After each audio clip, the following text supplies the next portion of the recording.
이트로 주간 말씀으로 보겠습니다. 제가 한 절, 여러분이 한 절 교독하여서 읽습니다. 직역 성경으로 볼 겁니다. 그리고 미디안의 제사장이고 모세의 장인인 이트로가 하나님께서 모세와 그의 백성 이스라엘에게 행하신 모든 것을 어떻게 야훼께서 이스라엘을 미즈라임으로부터 데리고 나오셨다는 것을 들었었다. 그리고 모세의 장인 이트로는 모세의 아내 찌뽀라를 그가 그 여자를 보낸 후에 취했었다. 그리고 그는 그 여자의 두 아들을 취했다. 한 아들의 이름은 게르숤이었다. 왜냐하면 모세가 나는 외국 땅에서 나그네가 되었다라고 말했었기 때문이다.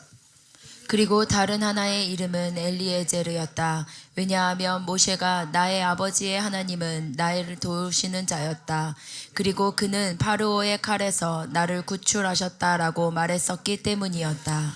그리고 모세의 장인 이트로와 모세의 아들들과 그의 아내가 모세에게로 모세가 진을 치고 있는 거기 그 광야로 하나님의 산으로 왔었다.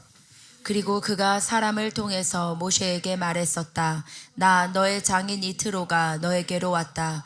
그리고 너의 아내와 그리고 그 여자의 두 아들도 너에게로 왔다. 그리고 모세가 그의 장인을 만나러 나갔었다. 그리고 그가 스스로 절을 했었다. 그리고 그가 그에게 입을 맞추었었다. 그리고 그들은 서로 평안에 관해서 물었었다. 그리고 그들은 천막으로 들어갔었다. 그리고 모세가 그의 장인에게 야훼께서 이스라엘을 위해서 파르오와 미즈라임 사람들에게 행하신 모든 일과 길에서 일어났던 모든 어려웠던 일과 야훼께서 그들을 구출하신 일, 이 모든 일을 다 이야기했었다. 그리고 이트로는 야훼께서 이스라엘에게 행하신 모든 좋은 일에 관해서 그가 그들을 미즈라임 사람들의 손으로부터 구출하셨던 사건에 관해서 기뻐했었다. 그리고 이트로는 말했었다. 미즈라임의 사람들의 손에서 그리고 파르오의 손에서 너희들을 구출하신 야훼께서 백성들을 미즈라임인들의 손의 밑에서 구출하신 야훼께서 찬양을 받을지어다. 이제 나는 야훼가 모든 다른 신들보다 크신 것을 알았다. 왜냐하면 그들이 그들에게 교만했었던 사실 때문에 그들의 신들을 치셨다는 사실을 알았다. 그리고 모세의 장인 이트로는 하나님을 위한 번제물과 희생제물을 취했었다. 그리고 아하론 그의 모든 이스라엘의 장로들이 하나님 앞에서 모세의 장인과 함께 빵을 먹기 위해서 왔었다. 아멘. 자, 오늘은 이트로 주간입니다. 이 이트로 주간에 우리가 또 훈련해야 될 하나님 말씀, 토라 말씀을 보겠습니다. 오늘은 본문 말씀을 가지고요. 당신은 하나님의 보물입니다 라는 제목으로 말씀을 나눌 겁니다. 옆에 있는 사람들에게 한번 이렇게 인사할까요? 당신은 하나님의 보물입니다. 보물입니다. 첫째 날 이제 본문 말씀 읽었지만은 좀 중점으로 볼 거는 194페이지의 19장 5절입니다. 19장 5절 말씀인데요. 한번 읽어볼까요? 이제 너희가 앞에 화면을 참고해서 읽겠습니다. 이제 너희가 시작. 이제 너희가 정말로 나의 말을 듣고 내가 세워준 언약을 지키면 너희는 모든 민족 가운데서 나의 보물이 될 것이다. 온 세상이 다 나의 것이다. 그러므로 너희는 내가 선택한 백성이 되고. 아멘.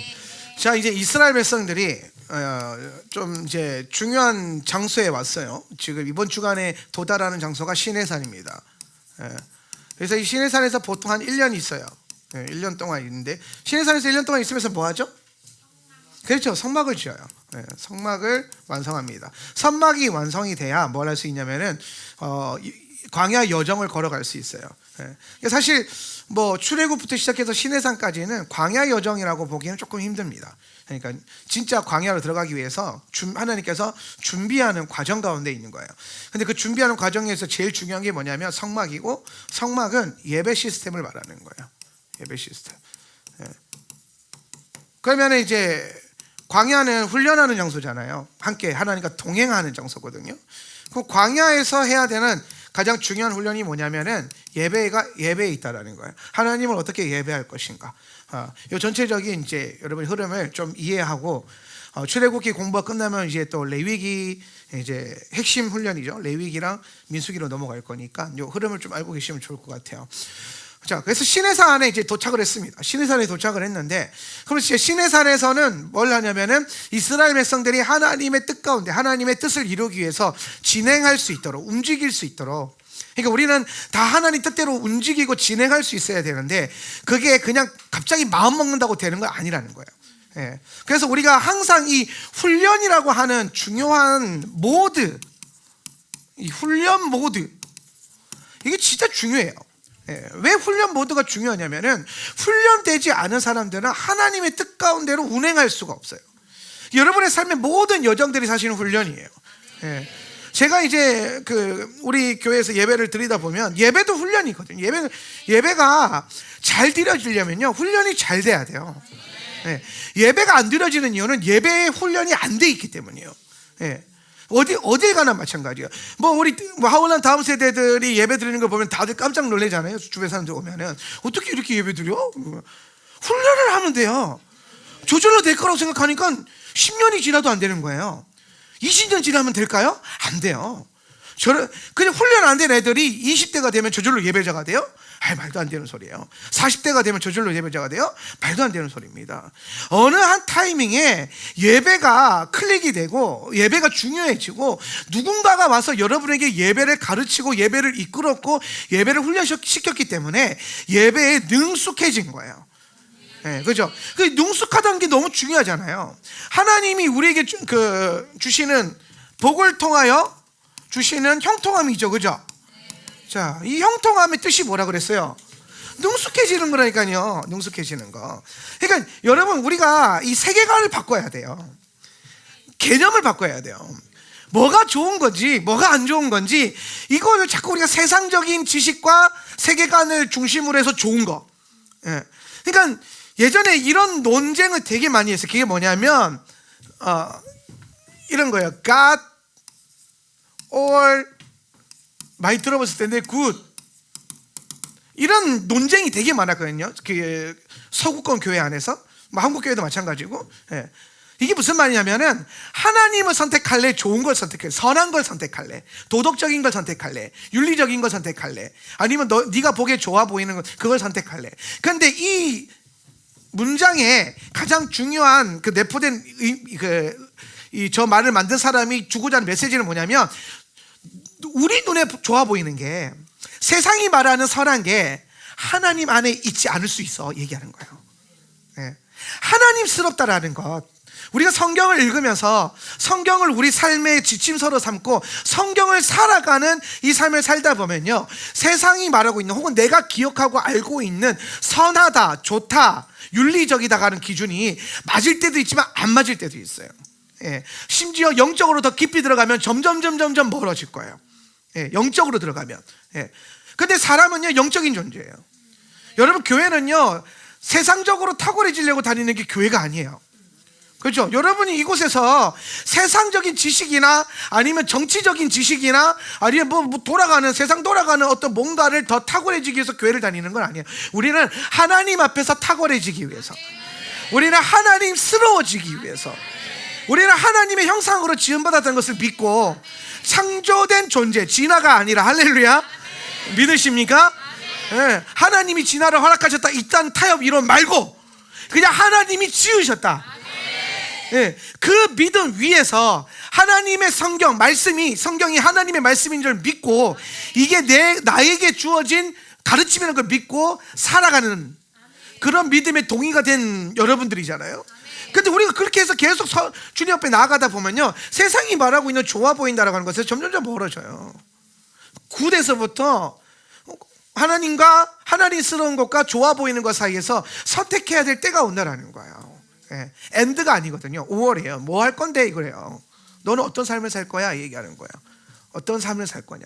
토라를 우리가 계속해서 공부하다 보면 우리 안에 많은 부딪힘이 와요. 많은 어려움이 와요. 처음에는 좀 좋은 것 같은데 계속 보다 보면은 좀 힘들어져요. 약간의 짜증도 올라와요. 근데 왜 그러냐면 안 돼서 그래요. 잘 안 돼요. 왜? 말씀이 안 들어오잖아. 말씀이 안 들어오고 하나님 말씀이 내 안에 새겨져서 사라져야 되는데, 이게 뭔가 어떤 특별한 어떤 감동을 찾고 어떤 인사이트를 찾고 막 어떤 되게 강력한 경험을 자꾸 추구하려다 보니까 그냥 하나님이 기록된 대로 우리가 어떻게 살아야 되는지를 선명하게 얘기해 주는 이것에 별로 반응이 안 되는 거예요. 그리고 더 나아가서 중요한 거는 우리 안에 있는 죄성이 말씀대로 못 살게 만들어요. 예. 말씀이 안 들리는 건 여러분 그 되게 영적인 거예요. 예. 안 들릴 수가 없거든요. 내 양은 내 음성을 여러분 그거는요 음성 듣기에만 국한되는 게 아니에요. 그 말씀에 의지해서 우리는 날마다 예언하고 음성 듣고 하는데, 근데 정작 하나님이 그 말씀하실 때에 너무 명확하게 주신 이 말씀과는 너무 거리감 있게 살고, 아침에 들어서 막 들은 어떤 음성 듣기에서 거기에 반짝해서 살고, 예. 하나님이 기록해서 이건 내 말씀이야 라고 준 것에서는 너무 동떨어지게 살고, 혹은 메시지나 설교와는 동떨어지게 살고, 아니면 살다가 뭔가 되게 인사이트 있게 스피리추얼하게 오 하고 온 것들은 너무 포커스하는 그런 약간 치우쳐져 있는 신앙관을 돌이켜야 돼요. 그거는 여러분 건강한 영성은 아니에요. 말씀이 여러분을 찔러 쪼개야죠. 예. 이 설교가 여러분 안에 새겨져야 되죠. 예. 여러분이 말씀을 안 들리는 것을 허용하지 마세요. 그거 영적인 거라니까요. 귀신 장난칠 수도 있어요. 예. 그냥 안 들려 이게 아니라니까요. 들려야 돼요. 새겨져야 돼요. 내가 안 들린다 그러면 깨어나야 되는구나. 내 영이 잠들었구나. 내 영아 깰지어다 해야죠. 그냥 여러분 졸고 있지 마세요. 예. 설교를 듣다가 졸지 마세요. 예. 좋은 게 아니에요. 예. 왜 졸아요?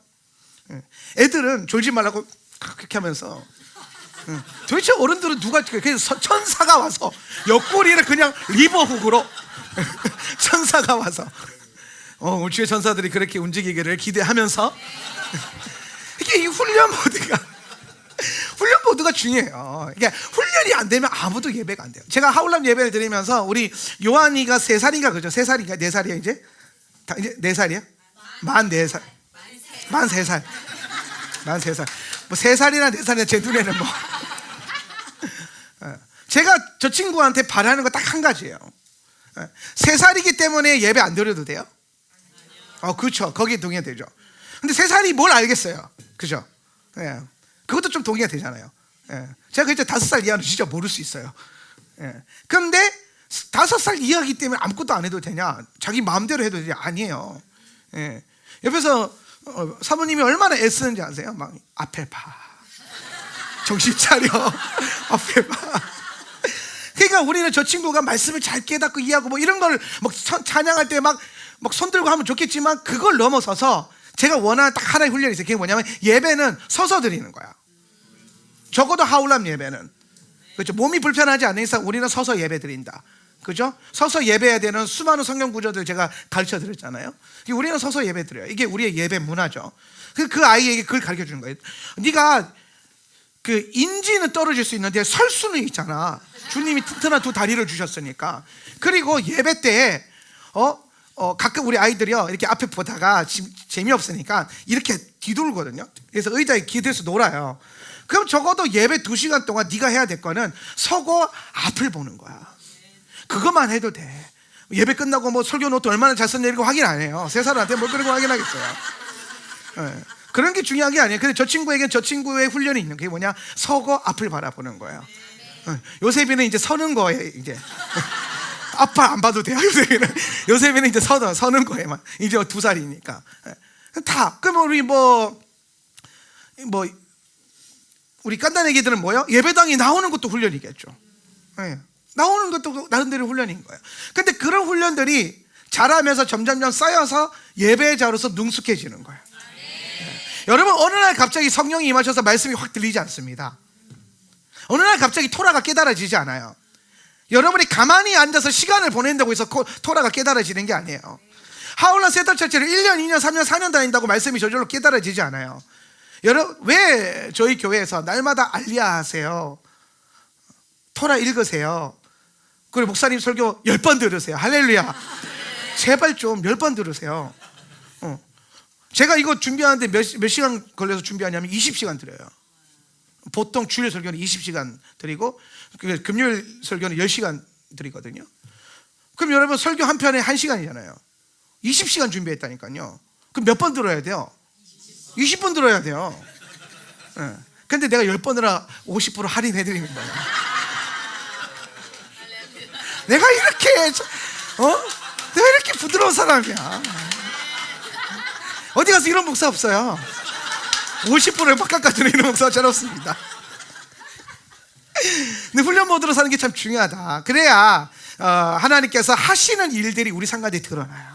근데 오늘 이 시내산에 이스라엘 백성들을 딱 불러놓고 이제 이 19장 5절을 딱 선포하거든요. 이게 너무 좋은 말씀이라서 한 번 더 선포해 볼게요. 우리 다 같이 마치 시내산 아래에 있는 이스라엘 백성처럼 이제 너희가, 하나님이 우리에게 말씀하시는 거예요. 이제 너희가, 시작. 이제 너희가 정말로 나의 말을 듣고 내가 세워준 언약을 지키면 너희는 모든 민족 가운데서 나의 보물이 될 것이다. 온 세상이 다 나의 것이다. 그러므로 너희는 내가 선택한 백성이 되고. 자, 여기서 중요한 게 시내산은요 되게 특별한 장소예요. 시내산의 특별한 첫 번째 이유. 자, 시내산은 모든 여러 이제 이방 민족들이 이스라엘의 그 움직임을 집중하고 있어요. 여러분, 출애굽 사건은 그냥 이스라엘 민족만을 위한 사건 아니에요. 그들이 나올 때에 애굽을 뒤흔들었잖아요. 애굽을 뒤흔들면서 나왔기 때문에 그 주변에 있는 모든 나라들에게 소식이 퍼졌어요. 아니, 저 강대한 이집트 땅을 흔들고 그들의 신을 쳐부수고 어떠한 히브리 이름도 없는 신이 그때 당시에는 유명하지 않으니까, 왜냐하면 이게 혈통만 내려오는 신이니까 아무도 몰라요. 그 혈통들 외에는 그 이름도 없는 어떤 신을 믿는 민족이 애굽의 10대 신들을 깨부수고 나왔대. 그러니까 이제 모든 이제 민족의 그 정보망들이 이 민족의 움직임을 주목하고 있어요. 주목하고 있단 말이에요. 그런데 이제 주목해서 어디로 가냐? 시내산으로 간 거예요. 가장 첫 번째 장소가. 그러니까 이 장소가 어떤 장소? 굉장히 모든 주변에 있는 그 민족들이 포커스할 수 있는 중심에 있는 장소예요. 이게 뭐 홍해에 있었든 사우디에 있었든 중요한 거는 이방 나라들에게 둘러싸여져서 모든 민족들이 포커스할 수 있는 아주 공개적인 장소예요. 매우 공개적인 장소예요. 이게 시내산의 첫 번째 이제 중요성이고, 두 번째로 시내산의 중요한 이유가 뭐냐면은 아주 공개적인데, 이 공개적인 곳에 주님이 셋째 날 하면 나와야 돼. 뭐가 일어나요? 셋째 날 강림하세요. 셋째 날 강림하세요. 여호와께서 강림하세요. 그리고 오늘 말씀을 통해서 이 시내산의 중요성이 또 선포되는데, 아주 공개적이고 아주 거룩하고 위험한 장소가 또 됐어요. 하나님 앞에서는. 왜냐하면 주님이 강림하셨으니까. 그래서 이 산에 함부로 못 올라와요. 주님 여기 계시고, 반 자르면은 여기까지 70인 장로들, 여기 밑에 백성들, 그죠? 여기 백성들 진쳐놓고 이 주변에 이제 막 사람들이 보기 시작하는 거죠. 그리고 여기에는 이제 모세 또는 여호수아만 올라갈 수 있고, 여호수아도 여기까지 못 가요. 요 중턱까지. 이 정도로 이제 돼 있어요. 이게 굉장히 이제 약간 뭐라 그럴까요? 그 시크릿한, 프라이빗한 장소가 돼버린 거예요. 갑자기. 여기가 이제 지성소를 상징하는 거거든요. 요거를 그대로 눕히면 성막이 된다 그랬어요. 그렇죠? 요거를 그대로 시내산 구조를 그대로 눕히면 성막이에요. 이게 뭐냐면 하나님이 우리를 부르시는 구조예요. 구조인데 여러분 모두 여기 들어갈 수 있기를 축복합니다.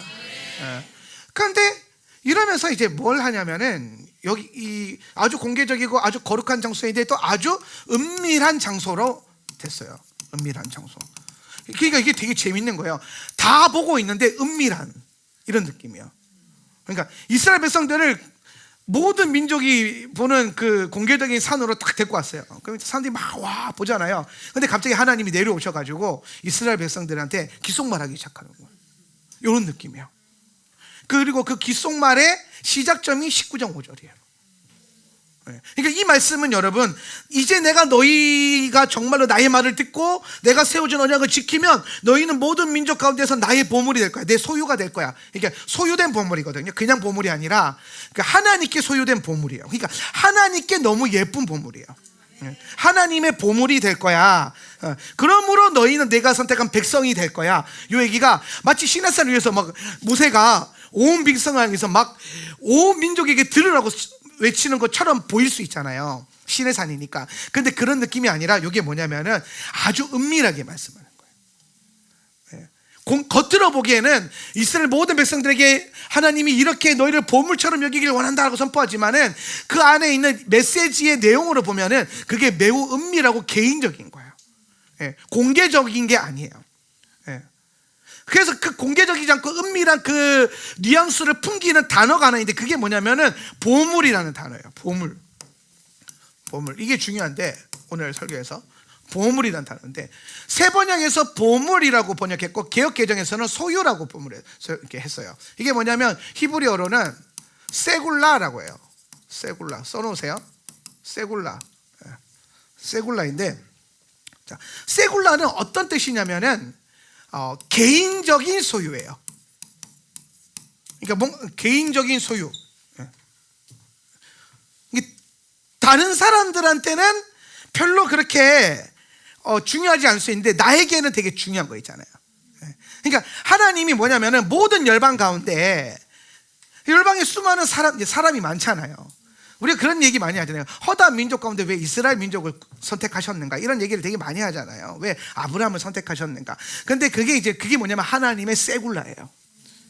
근데 여러분 우리가 이걸 그동안 복음주의에서 배울 때는 뭐라고 했냐면 하나님의 절대 주권에 의한 선택으로만 이해했잖아요. 근데 안 그래요. 히브리 문학에서는 그 하나님의 절대적인 선택이 아니라 하나님이 선택하신 이유에 대한 얘기를 해요. 그러니까 이게 너무 달라요. 헬라 신학을 한 사람들은 이걸 하나님의 주권이야 해서 주권 신학으로 가져가요. 그냥 하나님이 수많은 사람 중에 그냥 눈 감고 턱 잡았어.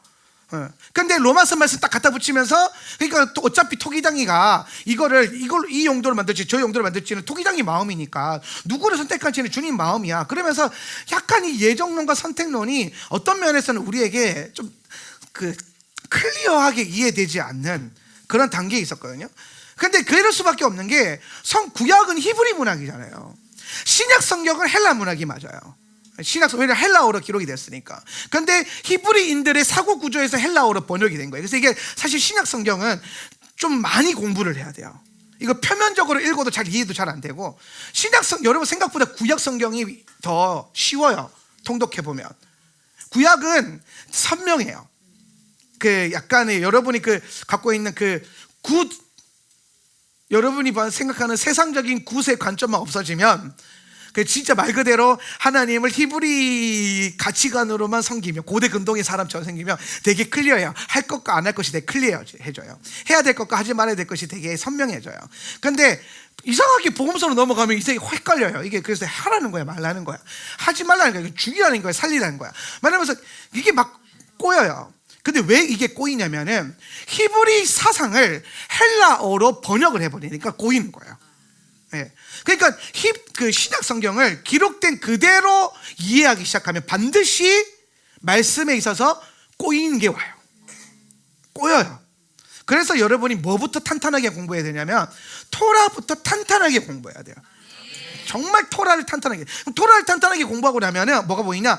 왜 이 신약 성경이 이해가 안 되는지가 보이고 이해가 돼버려요. 이 구절이 레위기에 이 얘기를 하는 거구나. 그러면 이 맥락으로 이걸 보면 이거는 먹지 말라는 얘기구나. 네가 네 마음대로 상황에 따라서 선택하라는 문제가 아니구나. 이건 자유에 대한 문제가 아니구나. 이거는 미성숙과 성숙에 대한 문제고 키아진 구조로 가면은 우리가 결국에는 성숙으로 가야 되는구나 이 얘기를 하는 거예요. 자, 이해되면 아멘. 네, 오케이. 그러면 이제 헬라는 주권에 대한 얘기를 하거든요. 근데 히브리 문학은 성경은 토라는 뭐에 대한 얘기를 하냐면은 요 세굴라에 대한 얘기를 가지고 해요. 그게 뭐냐면 하나님은 우리를 선택하실 때에 하나님의 조건이 있다 이 얘기를 해요. 조건. 하나님의 조건이 있어서 선택한 거예요. 아브라함을 그냥 아무나 선택한 것 같아요? 아니에요. 미드라시나 여러 히브리 구전 전승에 보면 하나님이 아브라함을 선택할 수밖에 없었던 이유가 다 나와요. 하나님의 사람들, 택함 받은 하나님의 사람들 왜 택함을 받느냐? 그냥 주권이다. 택함 안 받았으면 네 그냥 안 받은 자리에서 열심히 해라. 성경은 이렇게 말하지 않아요. 이렇게 말합니다. 따라서 나는 택함 받을 수 있다. 여기서 여러분 이 택함이라고 하는 건요 구원에 대한 얘기는 아니에요. 왜냐하면 잘 보세요. 신의 산은 지금 우리 신의 산 얘기하고 있어요. 신의 산에서 있었던 얘기인데 신의 산은 구원 이후예요, 전이에요? 이후에요. 신의 산은 구원 이후란 말이에요. 그러면은 신의 산에서 일어난 일은 구원과는 상관없는 일이에요. 이걸 먼저 깔아놔야 돼. 이미 구원받은 백성들을 모아놓고 이렇게 말하는 거예요. 오늘 내가 너를 뭐로 삼겠다? 보물로 삼겠다. 세굴라로 삼겠다. 나의 지극히 개인적인 소유로 삼겠다는 거예요. 수많은 열방 가운데서. 근데 여러분, 이게 이스라엘 민족만을 위한 하나님의 이 의도가 아니에요. 이걸 그대로 가져오면 신약 성경 곳곳에서 계속 발견되는데 결국에 뭘 말하냐면, 이렇게 하나님이 믿는 사람들 다 모아놨어요. 이게 교회가 됐든 민족이 됐든 나라가 됐든 집회가 됐든 다 모아놨어요. 예. 근데 이제 이 모인 게 신의 산인 거예요. 예. 이런 모임이 신의 산인 거예요. 시온이고. 예. 근데 이 모임 중에서 주님이 내가 너희들을 보물로 택할 거야. 그래서 내가 지금 너네가 여기 앉아있는 나의 보물이기 때문이야, 이 얘기를 하는 게 아니에요. 복음주의는 뭐라고 가르치냐면, 그래서 우리는 주님의 보물이야. 예. 그냥 나의 어떠한가 상관없이, 나의 부족한가 상관없이 나는 그냥 그리스도 안에서 그냥 보물이야, 이렇게 가르치거든요. 근데 그 앞에 왜 그런 가르침이 나오고 거기에 우리가 동의가 되기 시작하냐면은, 앞에서 구약의 맥락이 뭘 말하는지를 복음주의자들이 잘 이해를 못해서 그래요. 그래서 자꾸 이제 결과론적으로 보니까 이거 다 우리 거네, 이렇게 되거든요. 근데 이 결과가 나오기 위해서 엄청난 과정이 있었단 말이에요. 예를 들어서 하울람 센터 처치를 다니면 내가 감동이 와서 이 사람한테 기도해 주고 싶어요. 그러면은 가서 기도해 주면 돼요, 안 돼요? 안 되죠. 어떻게 해야 돼요? 뭔가 내가 그런 감동이 오면은 나랑 같이 기도해 줄 다른 멤버가 있어야 돼요. 1대1로는 기도해 주면 돼요, 안 돼요? 안 돼요. 1대1로는 기도하는 게 우리의 율법이죠. 반드시 뭐 옆에 리더가 있다, 아니면 다른 집사님이 있다, 같이 가서 우리 저 집사를 위해서 기도해 주자, 그런 감동이 와. 그건 돼요. 자, 그러면 이제 그렇게 해서 우리는 1대1로 기도하지 않고 뭐 두세 사람이 모여서 누군가를 위해서 기도해 주는 율법을 세웠어요.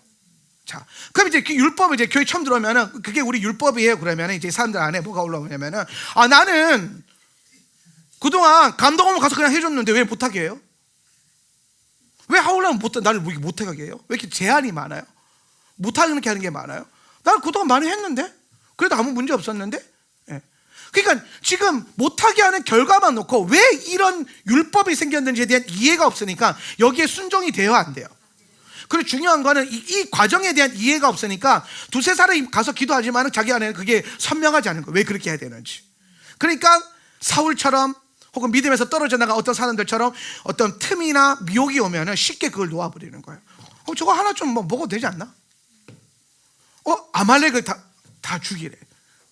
하나 좀 살려도 되지 않나? 다 진멸하래. 아까운데? 이거 하나 이렇게 들으면 더 좋지 않나? 이게 과정에 대한 이해가 없으니까 결과에 대한 순종이 안 되는 거예요. 여러분, 이게 똑같아요. 복음주의자들이 말하는 이 신약 성경이 말하고 있는 이 결론은, 예수 그리스도로 가는 이 결론은 구약에서 39권의 책들이 계속 과정을 씨름한 것에 대한 결과예요. 답이죠, 그죠? 그럼 여러분, 자, 문제집 풀 때 뒤에 보고 답만 딱 보고 1번에 4, 2번에 3, 3번에 4 이렇게 해서 답만 뺏기면은 그게 여러분의, 그렇게 해서 100점 맞았어요. 그럼 여러분 100점짜리예요? 근데 왜 신앙생활을 그렇게 하려고 하냐고. 딱 그런 느낌을 신앙. 그러니까 다 내 거였네. 그런데 뭐가 없어. 변화도 없어. 능력도 안 나타나. 그러니까 어느 순간 하나님을 향한 믿음이 있으니까 나중에 뭘로만 살아가냐면 정신승리로만 살아가요. 나는 그런 존재야. 실상은 아닌데. 그래서 이 땅에서는 아니고 그냥 저 땅에 가면 그렇게 된대. 이렇게 갑자기 타협하기 시작하고. 여러분, 하나님이 살아계시면요, 여러분이 이 땅에 있을 때도 그분은 살아계세요. 그분의 역사하심은 여러분이 천국 가서만 막 몰빵해가지고 잘하다 해서 천국에서만 막 잘 살게 해주는 분이 아니라 이 땅에서도 여러분은 예수 때문에 잘 살 수 있어야 돼요. 이 땅에서도 여러분 예수님 때문에 풀려야 되고 열려야 되고 뭐가 만들어줘야 돼요. 그게 정상적인 거예요. 우리가 기도할 때 병자가 나아야 돼요. 천국에 가면 건강하게 살 수 있어가 아니에요. 할렐루야. 근데 왜 이런 우리가 타협이나 아니면 외면이나 아니면 어떤 그 거절감을 갖고 신앙의 생활에서 이탈하게 되면 이 과정이 주는 말씀을 이해를 못하니까. 그래서 여러분 이걸 이해를 잘해야 이게 왜 결론이 나는지 안다니까요. 옛날에 우리 시대 때 얘기해요. 대학 수능 보면은 제가 수학을 못했잖아요. 그래서 답을 수학 좀 미안한데 담지 마. 수능 시험장 가서 수학 시간에 5분 만에 다 풀고 잤어요. 다음 시간 영어를 위해서. 그게 뭐였냐면 딱 문제지 받자마자 했어요. 뭐만 찾았냐, 그때 수학의 답에 사지선단, 오지선단 이거밖에 없어요. 0, 마이너스 1, 2, 1 이런 거밖에 없었거든요. 네. 결국은 답은 어디에 있냐? 0 아니면 1이에요. 영원이거든요. 답은 영원 안에 있어. 그래서 진짜 농담 아니고 수능 시험을 가서 그 강심장으로, 왜냐면 다음 시간 더 중요하니까 자자 그래가지고 0, 1, 마이너스 1, 0, 1, 마이너스 1, 주관식도 0, 1, 마이너스 1 쳤는데 심지어 주관식 2개를 맞췄어요.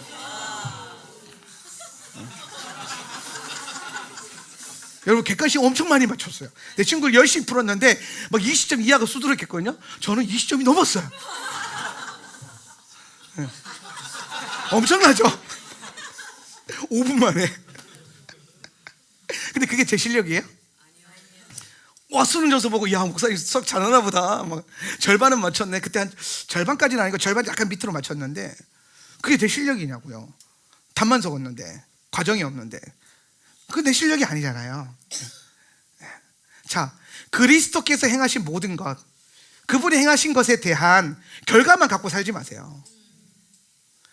그걸 위해서 구속사가 어떻게 흘러왔는지, 주님이 뭘 하셨는지, 우리를 통해서 또 어떤 구원에 이르길 원하는지, 그 과정에 대한 훈련과 씨름이 없어지면 여러분의 구원은 지극히 가벼워질 거예요. 구원이 여러분의 실력이 아니게 돼요. 이 말은 뭐냐? 구원 받을 줄 아는데 나중에 구원도 헷갈려요. 그런 가벼운 성도들이 되지 마시고, 왕관을 쓰려면 왕관의 무게를 견뎌라, 이런 얘기가 있거든요. 여러분 그리스도인들 다 왕 같은 제사장이잖아요. 주와 함께 왕노릇하는 자들이에요. 다스리는 자거든요. 다스려야 된대. 난 다스리자. 이걸로 안 된다니까요. 다스리기 위해선 그 다스림에 대한 신앙과 훈련과 그 영광에 대한 무게를 견뎌내는 근육이 필요한 거예요. 근육이. 그걸 우리가 훈련을 통해서 얻을 수 있는 겁니다. 그러니까 이게 뭐냐면은, 자, 다시 본문으로 돌아와가지고, 이제 이게 여러분 사실 되게 중요해요. 왜냐하면, 자, 구원의 얘기를 잠깐 해볼게요. 자, 구원은 이미 다 받았어요. 이게 하나님의 뜻이 아니라고 얘기하고 있는 거예요. 구원을 하는 거가 하나님의 목적이 아니에요. 구원은 시작점이에요. 엑소더스는 출발점이에요. 출애굽, 탈출애굽, 출발하는 애굽, 무슨 무조건 출발이야. 출이니까. 근데 그 출발하는 선상에서 구원받은 것으로 이스라엘을 만족하게 하는 게 아니라 하나님의 목적은 저기에 있어요. 너희를 모든 민족 가운데서 내 보물이 되게 하는 거. 구원의 목적은 보물이 되는 거고 그분의 소유가 되게 하는 거예요. 보물이 되고. 근데 이제 중요한 건 뭐냐면은, 복음주의권은 그래서 여러분은 다 보물입니다 이렇게 가르쳤단 말이에요. 그래서 그 보물처럼 살아라 이렇게 얘기했단 말이에요. 근데 히브리 문학은 처음부터 그렇게 얘기하지 않았어요. 하나님은 뭐라고 말하냐면, 자, 내가 너희를 다 구원해 왔어. 근데 이제 너희를 향한 내 뜻은 보물이 되는 거야. 그래서 앞에 뭐가 있습니까? 이제 너희가 정말로 나의 말을 뭐하고 듣고, 말을 듣고, 말씀을 듣고, 보물이 되려면 말씀을 쉐마해야 돼 이러는 거예요. 말씀을 들어라. 그리고 내가 세워진 언약을 뭐하면, 지키면, 언약을 준행하면, 그러면 뭐가 되리라? 보물이 될 것이라는 거예요. 아브라함이 하나님의 보물이죠. 이 말은, 토라는 뭘 내포하고 있냐면 아브라함은 말씀을 듣고 언약을 준행하는 사람이었다는 거예요. 성경에 나오는 수많은 하나님의 사람들, 하나님의 택함을 받은 사람들, 믿음의 그 조상들, 또 여러분 하나님 앞에 보물처럼 여겨질 여러분들, 여러분이 보물이 된다라고 하는 것은 여러분이 구원을 받았기 때문이 아니에요. 구원받은 여러분이 보물이 될 수 있는 자격을 얻는 거죠. 구원은 모든 것을 정상적인 스타트선으로 올려놓는 거예요. 하나님의 목적 위에 세우는 거예요. 그래놓고 하나님이 뭐라고 하냐면 너희가 내 말을 듣고 지켜 행하면 그러면 내 보물이 될 거야. 저절로 된다고 안 기록돼 있죠? 그냥 구원받으면 무조건 보물이라고도 얘기 안 돼 있죠, 그죠? 구원받은 거는 뭐냐면은 그냥 구원받은 거예요. 모아놓은 거예요. 이 모아놓은 게 이것도 영광스러운 거예요. 밖에서 좀 흩어져 있는 모래알들도 있는데, 제가 이 말씀을 연구하면서 어떤 이미지가 떠올랐냐면 바다에 있는 수많은 모래알들이 생각이 났어요. 그러니까 지금 시내산에 하나님이 모래알들을 다 모아놓은 거예요. 모래알처럼 많아요. 이스라엘 백성들이 모래알처럼 많아요. 그런데 그 중에서 이제 뭐라고 말하냐면은 세굴라, 내 보물, 나는 여기서 내 보물을 또 가려내기를 원한다. 이 의지를 보여주고 있는 거예요. 너희 모두가 그렇게 되기를 원한다. 그러니까 궁극적으로는 지금 전체 이스라엘 안에서 누군가는 보물이 될 거야, 이 얘기를 하는 거고, 누군가는 보물이 될 거야. 그리고 이스라엘이 전체가 보물이 되었으면 좋겠어, 이 얘기를 하는 거예요. 요거 이해되면 아멘. 근데 아직은 얘가 그런 상태가 아니란 말이에요. 그래서 하나님께서 뭐라고 얘기하는 거냐면은 너희들은 다 보물 후보생이다 이러는 거예요. 따라서 나는 하나님의 보물의 후보생이다. 그러니까 지금 우리가 이스라엘로 모여가지고 모래알처럼 쫙 이렇게 퍼져 있는 거예요. 지금 이렇게 퍼져 있어요. 이 퍼져 있으면 주님이 이제 보면, 이제 지금은 여러분 어떤 상태냐면은 광이 없어요. 광택이 없는 상태라고 치세요. 그렇게 칩시다. 광택이 없어요. 그런데 이제 뭐 할 수 있어요? 광이, 빛이 날 수 있는 존재로 주님이 뭐 한 거예요? 회복시켜 준 거예요. 그게 구원이에요. 여러분, 예수를 믿고 구원받았다고 해서 저절로 빛의 아들이 되는 게 아니에요. 저절로 하나님의 사람이 되는 게 아니에요. 성경은 그 다음에 이 구원이라고 하는 영역은 인간의 힘으로는 절대로 안 돼요. 이거는 하나님의 은혜로만 되는 거란 말이에요. 그래서 여기에 대해서는 철저하게 은혜론을 강조하는데, 은혜를 받으면서 우리를 하나님의 형상으로 회복시켰으면 이제 아담과 똑같아요. 이제 네가 에덴을 이루어 가라, 에덴을 관리해라, 에덴답게 만들어라, 너를 하나님 형상, 내 형상답게 만들어라. 그러면서 뭘 주냐면은 토라와 하나님의 메시지를 다 풀어주는 거예요. 그래서 너희가 그 말씀, 명령, 계명, 이 많은 것들을 지켜 행하면 이제 이런 일이 일어나는 거예요. 여러분이 막 살다가 빛이 안 나요. 이게 수심 가득하게 살다가 이게 이제 근데 구원은 받았어. 교회는 다녀. 그래서 예배도 드려. 막 근데 아무런 영광이 없어요. 막 반짝반짝하지 않아요. 근데 이제 갑자기 이렇게 살다가 하나님께 와서 말하는 게, 네가 내 말을 지켜 들으면, 설교 시간에 안 졸고 잘 들으면, 말씀을 읽으면, 그러면 그 다음에 그리고 내가 세워준 언약을 네가 지켜 행하면, 그러면 너는 보물이 될 거야. 빛나기 시작할 거야. 그래서 여러분이 갑자기 이제 막 말씀을 들으려고 10번씩 들어요. 막 10번씩 읽어요. 근데 갑자기 여러분이 읽고 듣고 지켜 하면서 거기서 뭘 발견하냐면, 이게 하나님 약속이네? 하나님 나를 이렇게 살라고 하시네? 그래서 그거를 살기 시작해요. 맨날 내 마음대로 살다가 갑자기 샤밧을 철저하게 지켜봐요. 샤밧의 샬롬을 빼앗기지 않으려고 애를 써요. 10의 1조를 드려요. 또 뭐 있어요? 주일 예배를 잘 드려요. 맨날 늦게 오다가 갑자기 일찍 오려고 애를 써요. 뭐든 해보세요. 뭐든 괜찮아요. 말씀이 하라고 하는 거 뭐든 뭔가를 해보란 말이야. 근데 그 하는 그 순간 갑자기 여러분의 삶에서 뭐가 있냐면 갑자기 발광이 일어나는 거예요. 좋은 쪽에서. 여러분 모두는 다 발광체로 만들어졌기 때문에 갑자기 내가 살려고 행동하고 움직이는 그 순간 내 몸에서, 내 삶에서, 내 인생에서, 내가 거한 그곳에서 그분의 빛이 나타나기 시작하는 거예요. 그러니까 여러분 여기서 이제 다 있으면 하나님이 보시는 하나님 관점에서는 모래알들이 쫙 깔려 있는데 그 중에 몇몇 모래알들이 반짝반짝 빛나는 거예요. 그게 시선을 끌겠죠, 그죠? 끌 것 같아요, 안 끌 것 같아요? 끌 것 같잖아요. 끌겠죠. 그러면 이제 막 모래알들 많다. 근데 그냥 반짝반짝 이게 무슨 왜 반짝거리지 보니까 언약을 지켜 행하고 있어. 그럼 그 반짝거리가 예쁘다 하면서 죽겠죠. 그럼 이제 하나님의 어떤 그 보물 함이 있어요. 그분의 함이 여기에 이제 넣는 거야. 어머 세상에. 어머 세상에. 그래서 막 모으는 거예요. 그래서 여기 보물란 밖에다 뭐라 써냐면 나의 보물 이렇게 써놓고 주님이 침소로 가져가는 거예요. 요 영역을 얘기하는 거예요. 그냥 네가 구원받았기 때문에 넌 나의 보물이야 이 얘기를 하는 게 아니에요. 네가 지켜 행한다면 너는 구원받았지. 왜? 내가 지은 존재니까, 내가 사랑하는 존재니까. 근데 그걸로 끝이 아니야. 나는 너를 더 구원받은 정도, 회복시켜준 정도가 아니라 더 아름다운 특별한 주님의 소유가 되고 특별한 주님의 관심을 갖고 주님이 귀하게 여기는 그런 보물로서 여러분을 픽업하기를 원하는 거예요. 그래서 주님이 뭘 주시는 거냐면은 율법을 주는 거예요. 계명을 주는 거예요.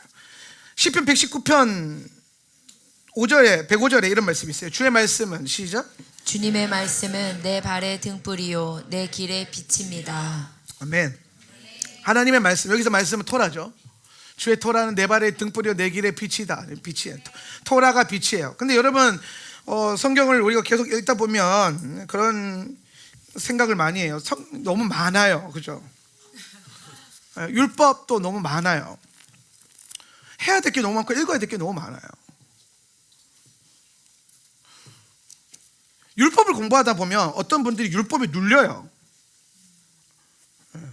왜냐하면 율법을 오해하니까요. 어떻게 오해하냐면 율법을 안 지켜 행하면 하나님 날 싫어하실 거야. 뭐 싫어할 수도 있겠지만은 근데 그런 목적은 아닌데 율법을 내가 어기면은 나는 구원을 받지 못할 거야 뭐 생각한다든지. 그리고 이제 중요한 건 내 안에 있는 여전히 변화되지 않은 죄성으로 인해서 말씀대로 살지 못하는 나를 발견할 때 좌절감이 와요. 약간 거절감이 오죠. 말씀이 나에게 거절감을 줘요. 처음엔 도전을 주는데, 처음에는 은혜를 주는데, 죽어라 살아보는데 잘 안 돼요. 안 되는 걸 왜 주셨어? 그래서 복음주의자들이 뭐라고 결론 내냐면 이거는 못 지키도록 애초에 줬다. 그런 소리 많이 들어봤죠? 구약의 율법은 하나님이 율법 안에서 우리를 좌절시킬 목적으로 아예 온전히 지켜 행하지 못하도록 세팅하신 거다. 그럼 그 하나님 너무 그렇잖아요. 그게 무슨 하나님이야? 성격 이상한데. 그런 성격 이상한 하나님을 내가 믿어야 돼? 왜 나를 억지로 좌절시키나? 그래, 근데 그러니까 그걸 모든 복음주의자들이 그런 문제가 있는 건 아니지만 그동안 교계의 흐름을 끌어왔던 복음주의자들이 가지고 있었던 그 공부하지 않은 것에서부터 오는 그 편협함들이 그런 오해들을 낳아서 사람들로 하여금 구약은 율법으로부터는 아무런 선한 걸 얻을 수 없어 얘기를 하는데 정작 제가 10여 년을 율법을 연구해 보니까 이 율법은요 여러분을 좌절시킬 목적으로 준 게 아니에요. 여러분 아까 보세요. 자, 결국에 아까 19장 5절을 함축하면 네가 율법을 지킨다면 이러잖아요. 그죠? 근데 여러분 안에 여전히 이게 불편하죠. 왜냐하면 복음주의에서 하도 많이 때려 맞는 게 있어가지고 율법을 지키면 율법주의자인 줄 알잖아요. 율법 지켜 행하면 안 된다는 알잖아요. 아니라는 거예요. 말씀을 지킨다면 그러면 또 나아지죠. 갑자기 왜 율법은 안 되고 말씀은 돼요? 이게 세계관이라니까요. 이게 세계관 문제예요. 이게 세계관의 문제예요. 그걸 깨야 돼요. 율법은 좋은 거예요, 선한 거예요? 선한 거예요. 하나님 주신 선하신 하나님 안에서 선한 것밖에 안 나와요. 할렐루야. 네. 자, 그러면 이제 말씀을 지켜 행한다면 너는 나의 보물이 될 거야. 반짝반짝 빛나는 빛이 될 거야 라는 거예요. 뭐 한다면 말씀을 지켜 행한다면. 그러면은 여러분 이 수많은 하나님의 말씀은 이 많은 수많은 계명들은 구절들은 우리를 좌절시키고 넘어뜨리고 괴롭히고 하나님 하나 순종해서 그러면 야 112개가 남았다. 612개가 남았다. 왜? 613가지 미치보시니까 명령이니까 하나 겨우 했는데 남은 게 612개야. 이게 얼마나 좌절스럽겠어요. 하나 겨우 했는데 앞으로 612 계단이 더 있어 막. 이거 더 언제 올라가나. 그런 관점으로 율법을 바라보니까 율법을 바라보면요 절망밖에 안 와요. 근데 애초에 율법의 목적이 뭐라고요? 네가 이거 지켜 행한다면 너는 나의 보물이 될 거야. 빛나게 될 거야. 수많은 광택 없는 모래아들 중에서, 수많은 빛을 잃어버린 별들 가운데서 네가 이 말씀을 지켜 행한다면 너는 빛나는 별이 될 거야. 너는 내 마음에 반짝반짝 빛나는 보물이 될 거야. 내가 너를 모래알 같은 수많은 바다 가운데서도 너는 찾아낸다. 내가 너는 잡아낸다. 왜? 반짝반짝 빛나니까. 말씀을 지켜 행한다면. 그러면 여러분, 수많은 하나님의 명령은, 그분의 율법은, 또 이 율법의 말씀이요, 그냥 교회에 대한 얘기만 하고 있는 게 아니에요. 그러니까 교회 안에서만 잘하면 되는 문제 또 아니에요. 토라 공부해 보면 네가 집에서, 네가 일터에서, 그리고 시작으로 너의 마음의 중심에서, 네 마음에서, 너의 삶에서, 이웃과의 관계에서 모든 내가 나를 둘러싸고 있는 모든 영역에 대한 잔소리가 있어요. 내 삶의 모든 영역에 간섭하려는 그분의 간섭이 있어요. 여러분, 사랑하면 간섭이고요, 사랑이 멀어지면 잔소리죠. 성장이 안 되면 이렇게 표현합시다. 사랑이 아니라 성숙하면은 간섭으로 느껴져요. 아, 주님이 역사하심으로 간섭하시는구나. 역사하시는구나. 미성숙하면 너무 괴롭다. 교회 다니는 게 이렇게 힘든 거였나? 예수 믿는 게 이렇게 힘든 거였나? 근데 율법의 본질을 공부해 보니까 무슨 말이에요? 네가 교회에 있든 집에 있든 일터에 있든 네 마음에 혼자 짱 박혀 있든 아니면 너의 삶의 모든 영역에서, 너의 이웃과의 모든 관계에서 나는 네가 뭐가 되기를 원한다? 빛이 되기를 원한다. 왜 수많은 말씀의 구절이 있냐고요? 여러분이 그걸 행할 때마다 여러분은 빛이 날 거예요.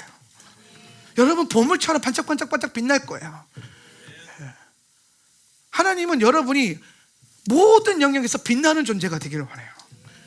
더 나아가서 여러분이 가는 그곳에 그분의 빛이 임하기를 원하는 거예요. 그래서 하나님이 수많은 말씀을 주셨어요. 엄청난 하나님의 많은 말씀이죠. 그래서 이 말씀을 듣고 지켜 행하기 시작하면은 나는 어딜 가든 무엇을 하든 거기서 빛이 되는 거예요. 데살로니가 전서 5장 5절에는 이런 말씀이 있어요. 여러분은 준비 시작. 여러분은 모두 빛의 자녀요 낮의 자녀입니다. 우리는 밤이나 어둠에 속한 사람이 아닙니다. 여러분은 빛의 자녀죠. 언제 빛의 자녀가 돼요? 가만히 빛의 자녀가 돼요? 아니에요. 왜냐하면 여러분 이 신약 성경이 기록된 시대의 성도들과 여러분은 차이가 커요. 얘기 한번 해드릴까요? 일단 세금 10배 내요. 예수 믿는 것 때문에. 신학교회 성도들 세금 10배 낸다고요.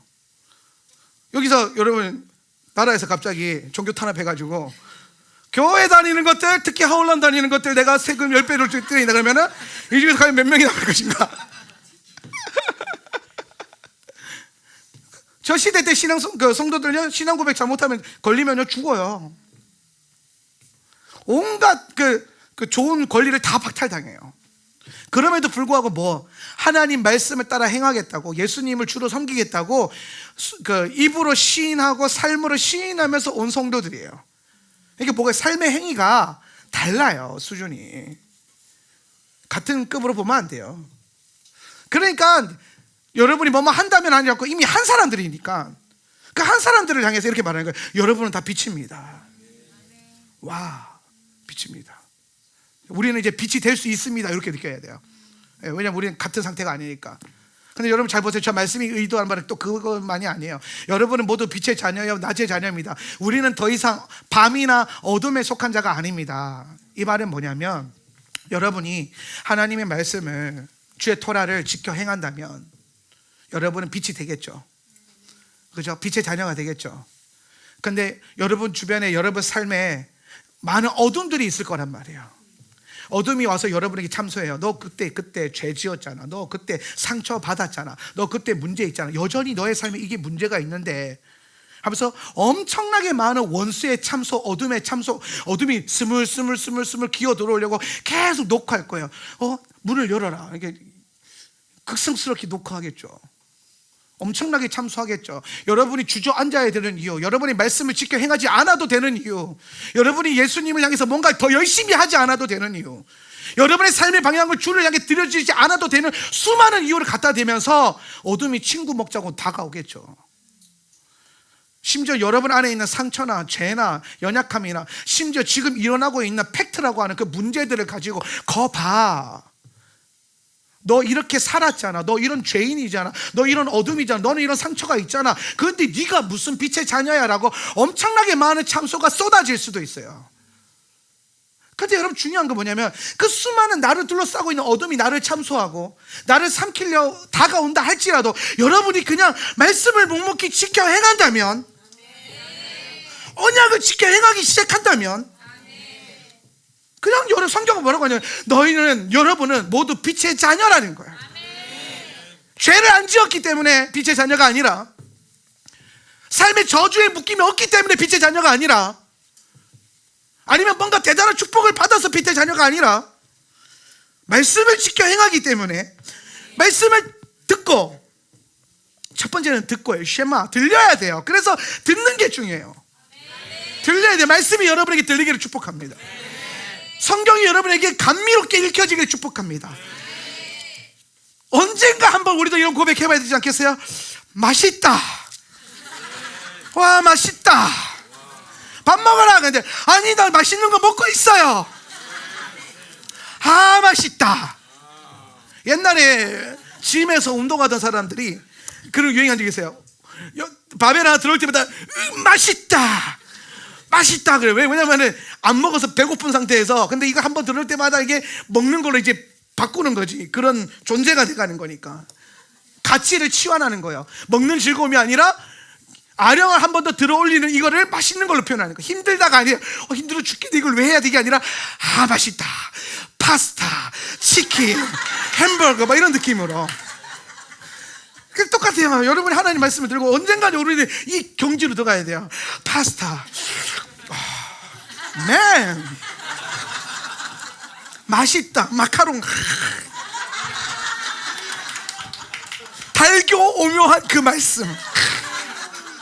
나는 오늘부터 시편을 마카롱으로 부르리라 막 이러면서, 우리 마카롱 먹으러 갈래? 그래서 시편을 딱 피우고, 가치의 전환. 여러분이 그 말씀을 지켜 행하고 먹고 있다면 어떤 어둠이, 어떤 문제가, 어떤 저주가 여러분을 다가와도 그게 여러분의 존재 자체를 바꿀 수 없어요. 여러분은 여전히 빛날 거고, 어둠이 할 수 있는 일은 밖에서 저 멀리 빛이 닿지 않는 그 공간에서 계속 미혹하는 거겠죠. 그래봤자 가까이 못 와요. 왜? 나는 말씀을 지켜 행하고, 나는 주의 말씀을 듣고 언약을 지켜 행하고 있기 때문에 내 삶이 토라로 세워지기 시작하고 언약으로 채워지기 시작하고, 말씀을 듣는 게 꿀송이보다 달아지고, 아이고 이 교회 언제 이렇게 끝나고 밥 먹노? 배고파 죽겠네. 아니가 지금 밥 먹고 있잖아요. 아, 맛있다. 아, 오늘 목사님 좀 밥 잘했네. 우리 하나님께 영광의 박수 보내드리십시오.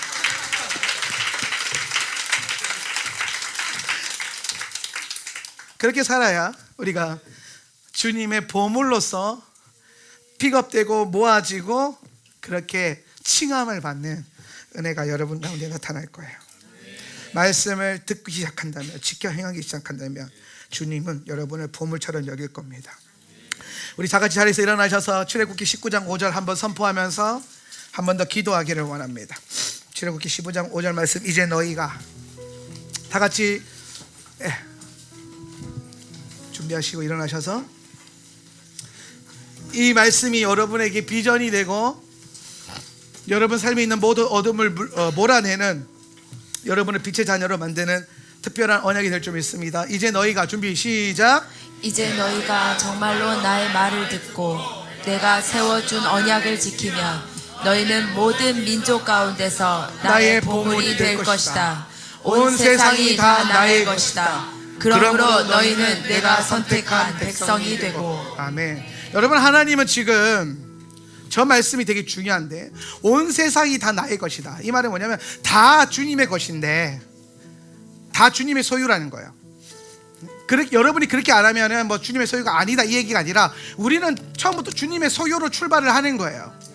구원이라고 하는 것이 그거예요. 구원은 우리가 그리스도의 것이 되었으므로 출발하는 겁니다. 그런데 그렇게 출발할 때 주님이 우리에게 특별한 부르심, 되게 은밀한 부르심을 주는 거예요. 이런 느낌이죠. 마치 수많은 이 땅의 민족들이 있는데 그 사람들 가서 믿는 여러분을 향해서 하울람에 와서 주님이 이렇게 귓속말을 하는 거야. 그런데 있잖아, 내가 너에게 놀라운 비밀을 하나 알려줄게. 나는 너를, 이 세상에 있는 모든 게 다 내 거야. 근데 나는 너를 특별한 보물로 소유하고 싶어.